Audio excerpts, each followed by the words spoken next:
Sorry. For me? Yes, sorry because you're such a child, Scarlett. A child crying for the moon. What would a child do with the moon if it got it? And what would you do with Ashley? Yes, I'm sorry for you. Sorry to see you throwing away happiness with both hands and reaching out for something that would never make you happy. Why ban a book? The reason the officials would give us is that the literature is obscene and it could threaten or it could embarrass. It could incite criticism of those in power, or those who think they are in power. Censorship is a deadly force that undermines free thought and formation of complete opinions. The works we will read here today were not part of a broad, sweeping effort to silence authors for speaking up about the horrors of war, the tribulations of race, the deadliness of industry, or the oppression of the colonized. Racism, references to tobacco and alcohol, and claims that it promotes disobedience, drugs, and communism. Language for violence, for sexual content. Promoting witchcraft, setting bad examples. I will be reading a passage out of The Giver by Lois Lowry.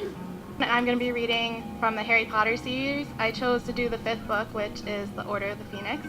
Leah Fox, Delaware, 1969-12. Since its publication, the book has been banned several times, mostly in schools, and many more times since it became an American classic.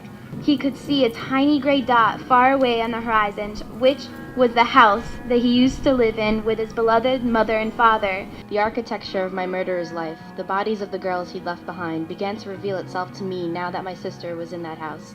I stood in heaven. I called their names. I'm going to be reading an excerpt from William Golding's Lord of the Flies, which was banned mostly for its egregious use of violence against children. We backed against the fountain and the socias surrounded us. They smelled so heavily of whiskey and English leather that I almost choked. He was in the quicksands and clutching at me. But I wasn't holding him out. I was slipping in with him. I didn't know that. I didn't know anything except I loved him.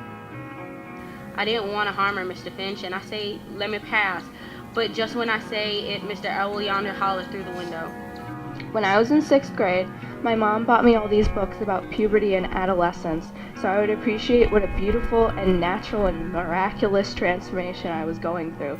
The whole hall had become suddenly dark as night. The fire faded to sullen embers. Only Gandalf could be seen. I can still like him though, can't I? Just because somebody's dead, you don't stop liking them, for God's sake. There is an ecstasy that marks the summit of life and beyond which life cannot rise. And in such this paradox of living, this ecstasy comes when one is most alive. We should embrace what others fear. We should embrace these banned dreams, censored prayers, and forsaken desires, for they let us see a larger picture. Perhaps not the whole story, but more than we'd see if the pages were taboo.